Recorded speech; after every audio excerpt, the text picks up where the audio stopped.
యో సూర్యదేవా ఏంది ఎండ్లా మమ్మల్ని బతకమంటావా సావమంటావా? సావండి.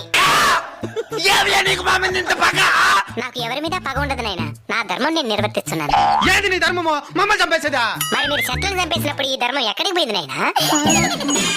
అట్లా నాకు తెలుసు. ఈ ఎండకి తలకు తోట్లు పడుతున్నాయి. మీరు వాడి ఏసీల వల్ల ఓజన పరికి ఎప్పుడో తూట్లు పడింది నాయనా. ఎండ ఎక్కువగా ఉంది, ఏసీ 2 పాయింట్లు పెంచు అని అంటారు గానీ ఎండ ఎక్కువగా ఉంది 2 చెట్లు పెంచుదామని ఏ రోజైనా అనుకున్నారా? అంటే అది చెరువులు కూడా ఎండిపోతున్నాయి స్వామి. నీళ్ళుండాల్సిన చెరువులో నిలువెత్తి బోడాలుంటే ఎవరేం చేస్తారు నాయనా? అడవులు కూడా ఎండిపోతున్నాయి స్వామి. మరి అక్కడే కదా నాయనా అపార్ట్మెంట్లు కట్టాల్సిందే. స్వామి ఈ ఎండ నుంచి బయటపడేదానికి ఏదైనా మార్గం చెప్పు స్వామి. వృక్షో రక్షిత రక్షిత. చెట్లను మీరు కాపాడితే అవి మిమ్మల్ని కాపాడతాయి. తప్పకుండా నాటి కాపాడుతాం స్వామి. స్వామి ఇంక మిఠాని ఈ ఎండలు తగ్గునా? In front there is crocodile festival. అంటే ముందుంది ముసళ్ళ పండగ అని.